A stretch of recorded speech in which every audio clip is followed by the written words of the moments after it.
Hello, everyone, and welcome back to Reinventing Mental Health. We are so happy to have you here today. As with Reinventing Mental Health, we are looking at root causes for mental health and some integrative ways that we can actually fix mental health for the lifetime. Today, I have with us Michelle Lamansky. Am I saying that last name right? You are. You did good. Awesome. She is with Balanced Yoga out of Tennessee. And I'm going to let her tell us a little bit about how she came on this healing journey for herself and what she's doing today to work with other people. So tell us a little bit about yourself, Michelle. Yeah, thanks for having me. My name is Michelle Lamansky. I own Balanced Yoga. I am a mental health aware yoga instructor. I'm an RYT 500. I'm also a health coach, but I really do focus mostly on the yoga aspect. Mental health aware is like trauma aware, anxiety aware, depression aware, and I also have the honor to teach grief yoga at a local hospital here. I just really am a huge believer in the power of the body healing and having the ability to heal us and aid in our healing journey. As far as what brought me here, I think I've been doing yoga for over 20 years, maybe 22 years, a long time. And my first yoga class, I absolutely hated. I was like, this is awful. I'm never going back.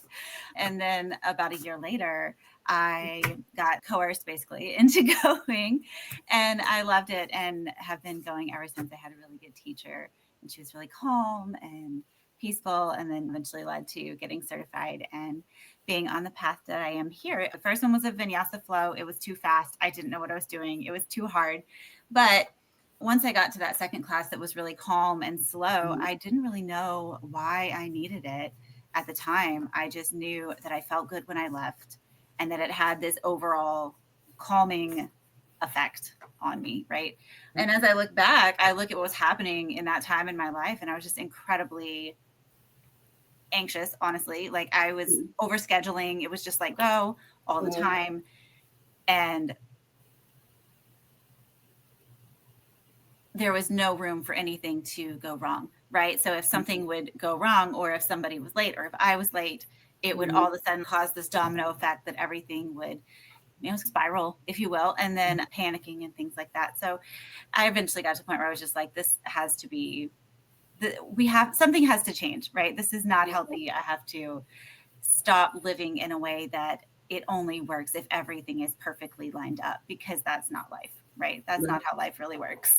Nope, life is life. Can't control those dominoes. Yep. It's interesting how our body holds more of our emotions than people realize.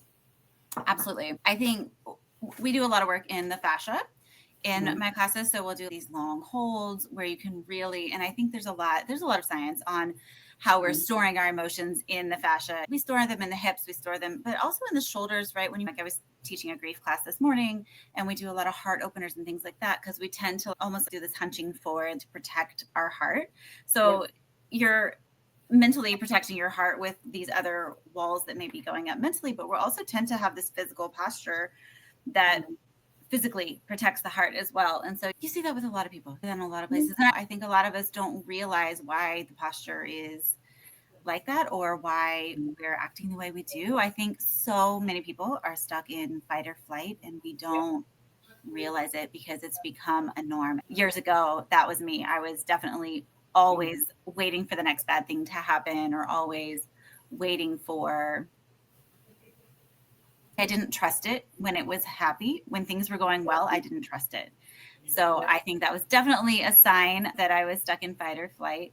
And I think a lot of people are there and they don't recognize it. So I love to just introduce people to yoga and to breathing and the power of that. The thing that I hear most commonly is, I didn't realize I was holding my breath. And that's just an incredibly common thing. And I know I did it as well when I was younger. And breathing is so important. There's so much life in us that has to do with how we're breathing and breathing the right way. Some people are holding their breath. Other people are very shallow breathing. So what do you see are the impacts on us when we are holding our breath or when we're shallow breathing? I think the breath is so interesting. It's the only function of the body that we can both consciously control, and if we don't control it, it happens unconsciously. Yep. It's the only function in our body that does that. So when you're stuck in this kind of fight or flight, we tend to hold our breath, which we're not obviously completely holding our breath, right? Something's happening. But if you think of, my kids call this jump scaring. If you think of like when maybe somebody's standing behind a door and they jump out and jump, you go like that feeling, that breath is usually stopped around this little notch in the collar. So that's where it is. And a lot of us, if we're stuck in this fight or flight mode or freeze or fawn, right? If we're stuck there, that's as deep as the breath gets, which is not a healthy breath, right? It's not getting enough oxygen to the rest of the body, and the impacts roll into everything, right? It rolls into our relationships with our family. It rolls into our physical health. And then on the other side, on the reverse, breathing in a long, slow manner where you're pulling that breath all the way down into the lungs, expanding the diaphragm, expanding the belly, can really have the opposite and more positive effect. So it's really beautiful.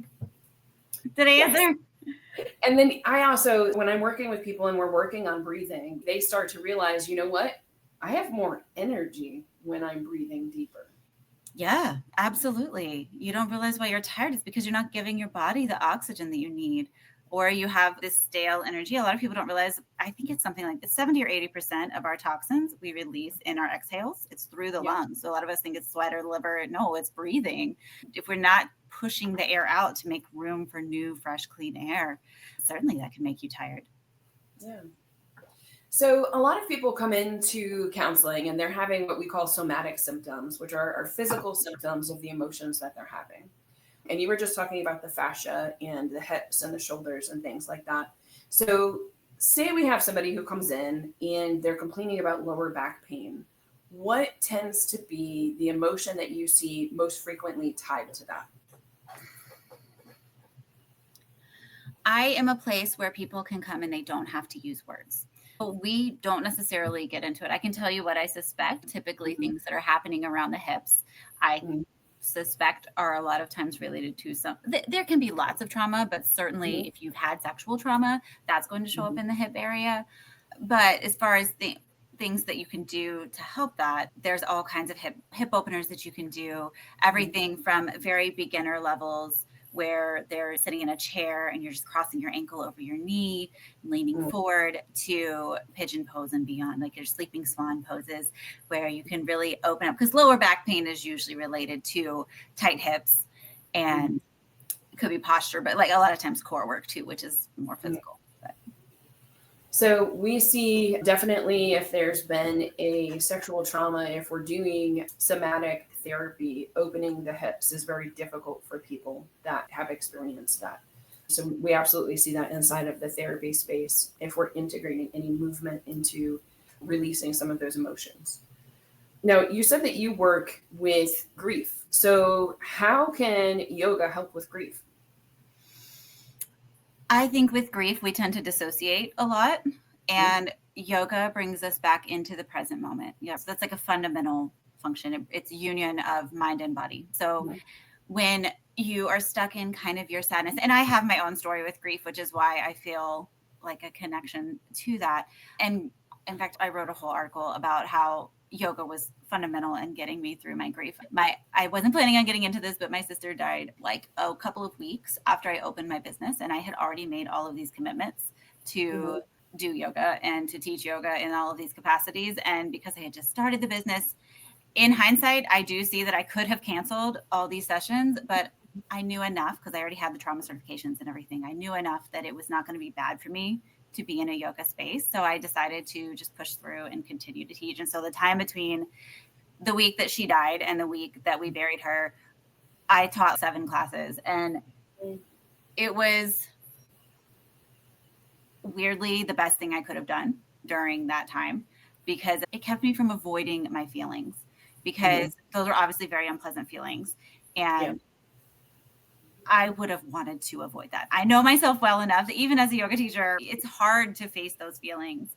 And I would have wanted to busy myself in other ways as opposed to feel what I needed to feel. So being in the room and in my body and with my thoughts, even though I was offering a service to other people, and I still feel like I offer them appropriate service, I was also benefiting myself. There were days where like I just didn't want to be there, or didn't want to show up, didn't want to get out of bed. But I had committed. So I dragged myself out of bed and went and taught the class, and inevitably was always glad that I had done so. It was a very new business at the time, days where there was only like one person there. It was supposed to be a class, a baby business, and maybe only one person would show up that day. And I would just say, that is what's supposed to happen today. I'm supposed to teach one person today, and we're going to make the best of it. So that's my personal story. On a more pragmatic way, the ways that yoga can help grief is primarily getting us into the present moment, getting us into our body, feeling what's happening in our body, because I think a lot of times we get stuck in our head and stuck in our,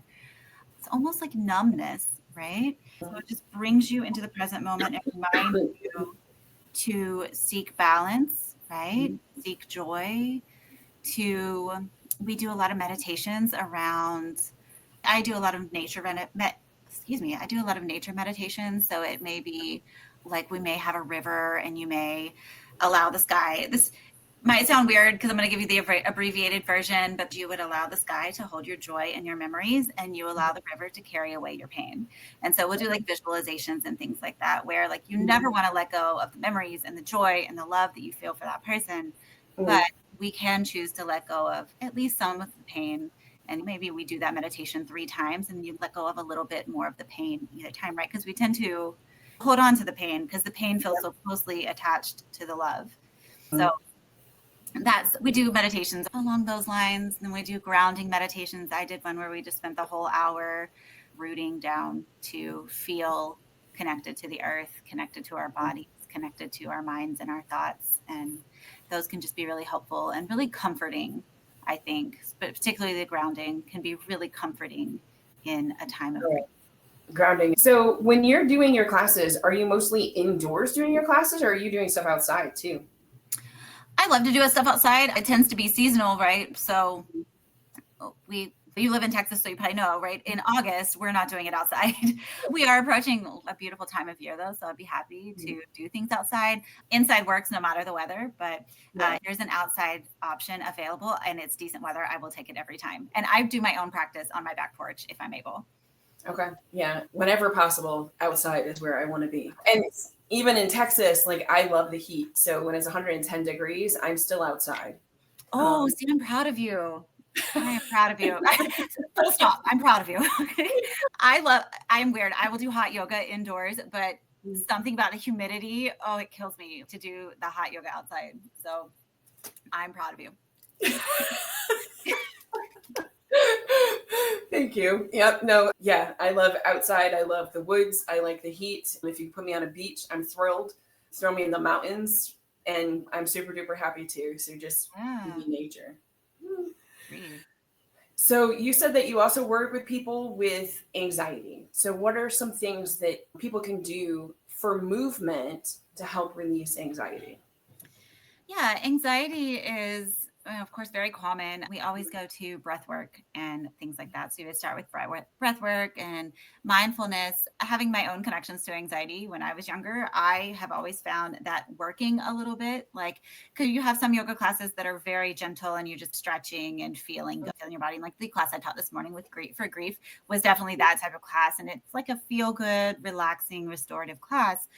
For anxiety, that can be very helpful.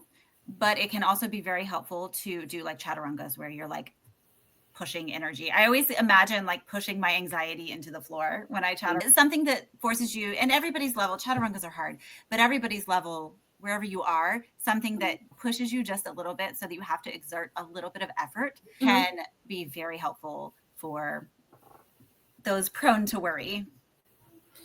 So one of the things that we teach people inside of the counseling space is, say you're at school or you're at work and your anxiety is spiking, you can put your hands underneath your bottom on the chair and you can push yourself up. And it doesn't have to interrupt what's going on around you, but it allows you to push those feelings. You can even push your feet into the ground really hard and be able to release some of those emotions that way too. Yeah, I love that. Chaturanga is a push-up. It's a tricep push-up. So the elbows are tucked in. So they're pretty hard to do. It took me a hot minute to get there, but there's certainly other things that you can do. It's just anything that's going to allow you to just get that energy out, get that the kind of, I feel like it's like anxious movement.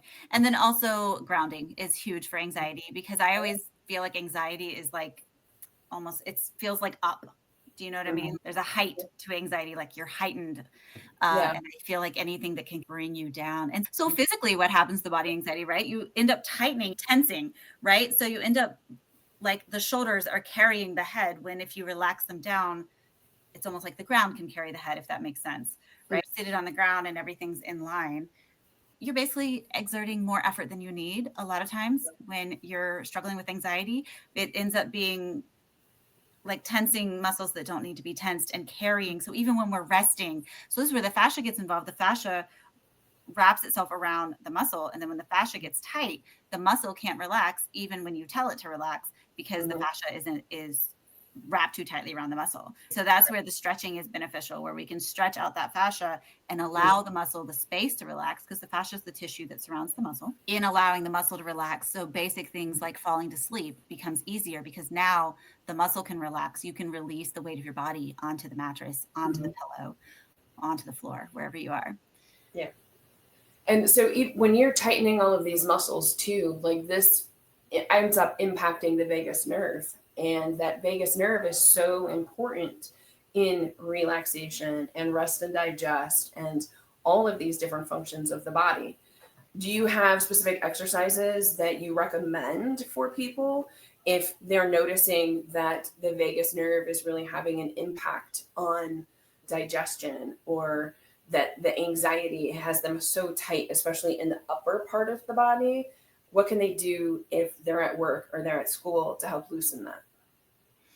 Always start with breath work. I think a lot of times it's really hard. We get stuck in the moment. And so I can tell you, but sometimes I just want to honor the fact that sometimes it's easier said than done. But having said that, anytime you can take like a full 60 seconds to breathe, that is longer. A lot of times we're panicked because there's a lot going on and we have deadlines and we don't have enough time. And so 60 seconds feels like an eternity. Always starting with breath work. You can do square breathing, which is inhale for 4, hold for 4, exhale for 4, hold for 4, repeat. The bottom line is that there's a ton of things you could do, and it's going to be different for everybody, whatever works for you. So breathing is effective generally for most people in some capacity. Do whatever breathing exercise you do at least 3 times in a row.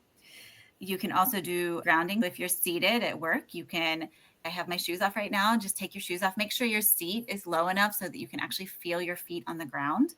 I like to just take my palms and put them together and put them to my sternum, prayer hands. That is very soothing for me. You can also give yourself a little hug. Those are things that you can do to just provide yourself with some comfort. If you're at work and meditation is not an option, because I fully recognize that you can't do that everywhere, you could try music that is calming for you. You can also take a walk around the building, find some nature, bring a plant indoors, anything that you can do to whatever works for you. And I have a friend and she was like, what is the secret? And I was like, there is no secret. The secret is consistency, really. And so just remembering that 1 minute a day is better than 1 hour every 2 weeks. Yep. So if you can't make it to the yoga class, that's okay. Get up before your kids in the morning and breathe for 1 minute. Just set a timer, 1 minute, breathe, do nothing else. Don't look at the phone. That I think is helpful. I think the tactic becomes like building habits long-term so that hopefully the panic and the anxiety becomes less, if that makes sense, because it brings if you're normally up here on this level of anxiety, it brings it down just a notch so that when it spikes, it's easier to handle. If that makes sense. You're trying to bring your baseline down, is how to say that. So I know I've looked into yoga classes before, but I never know, what am I even looking at here? They've all got different names. There's hot yoga, which, as much as I like the heat, I don't know that when I do yoga in the heat. Hot yoga is harder in August. It's the humidity, I think. So if somebody is looking at yoga classes and they have no idea what to select from, but they're looking for a class that's going to just help calm their nervous system, what type of yoga should they be looking for?